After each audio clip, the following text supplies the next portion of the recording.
My name is Arya. I was 19 years old when my whole life changed forever. I lived with my father in a large, beautiful house in a town called Blue Harbor. Our house stood on a hill overlooking the ocean. Every morning, I could hear the waves crashing against the shore, and every evening I watched the sun sink into the water. My mother passed away 3 years ago. She was the gentlest, warmest, and most loving woman I had ever known. She was always smiling, always caring, and always protecting me. She loved my father deeply, and she loved me even more. When she died, our lives fell apart. The house that once felt full of warmth suddenly felt cold and empty. My father, Mr. Lorenzo Hart, was the owner of a famous beach hotel in Blue Harbor. Many people admired him.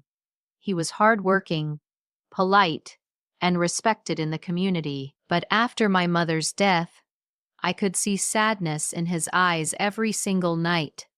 He threw himself into his work, coming home late and speaking very little. 2 years later, my father called me into his study. His face looked nervous. He sat me down and said, "Arya, I have something important to tell you. I have been thinking about getting married again." I was shocked. My heart felt tight, and for a moment I felt angry.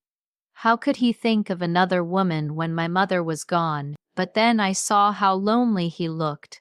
He had lost the love of his life, and I knew he was hurting inside. So I said nothing, even though my heart was breaking. A few weeks later, he introduced me to a woman named Victoria. She was tall, elegant, and very beautiful. She worked as the manager of my father's hotel. She spoke softly and smiled warmly at me. She asked, "How is school, Arya? What do you like to do? Do you enjoy reading or painting?"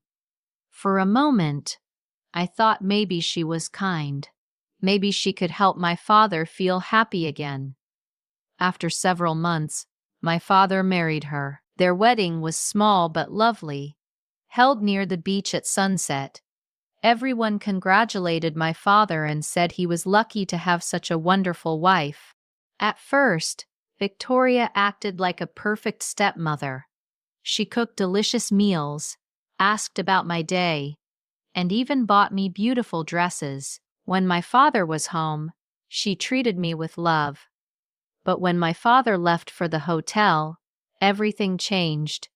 Her smile disappeared. Her eyes turned cold. She would point at me and say sharply, "Arya, clean the living room. Wash the dishes. Fold the laundry." I replied, "But Victoria, we have housemaids." She laughed coldly and said, "From now on, you will do it.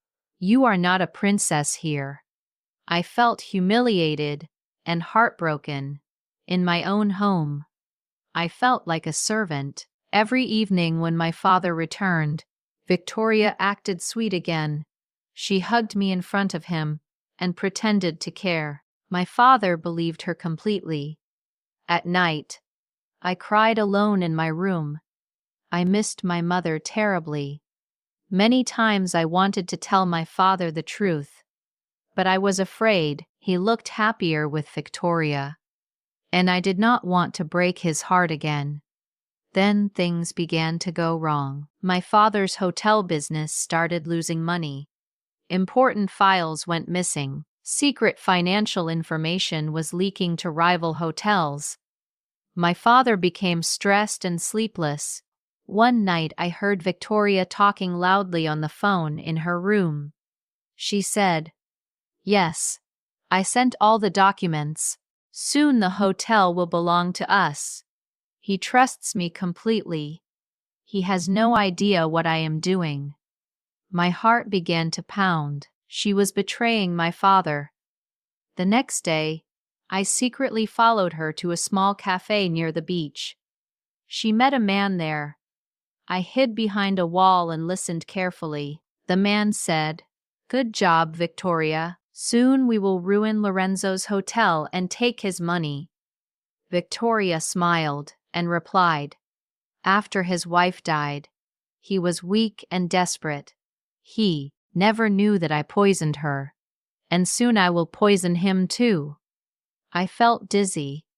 My mother had been murdered. Tears filled my eyes, but I stayed quiet. I recorded everything on my phone. That evening, I went to my father's office at home. He looked pale and exhausted. I placed my phone on his desk and pressed play.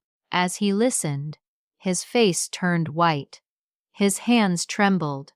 When the recording ended, he covered his face and began to cry. He said softly, "Arya, all this time I believed your mother died peacefully." I hugged him tightly and we cried together. That night we made a plan. The next day Victoria was speaking on the phone again, but this time the police were already in our house. My father had called them using my recording as evidence. Victoria tried to pretend she was innocent, but it was useless. The police arrested her immediately. Before being taken away, she glared at me and said, "You ruined everything." I looked at her calmly and said, "No, you destroyed your own life." Soon, the whole town of Blue Harbor learned the truth. Everyone was shocked. Victoria was sent to prison for murder, fraud, and betrayal. After she left, our house slowly returned to peace. My father was heartbroken at first, but I stayed beside him every day. The hotel began to recover, and the workers supported my father because they respected him. At night, I still missed my mother, but I felt relief knowing her killer was gone. One evening, my father sat beside me and said, "Arya, I should have seen the truth sooner, but you saved me. You saved our family." I smiled through my tears and said, "I only did what Mom would have wanted." For the first time in years, I felt safe again. Our house was no longer filled with fear and lies. It was filled with love, memories, and peace. I learned that evil can wear a beautiful smile, but the truth always comes out in the end. I will always protect my family, and I know my mother is watching from heaven, smiling proudly at me. If you enjoy this story, please like, comment, and share. Don't forget to subscribe for more interesting stories.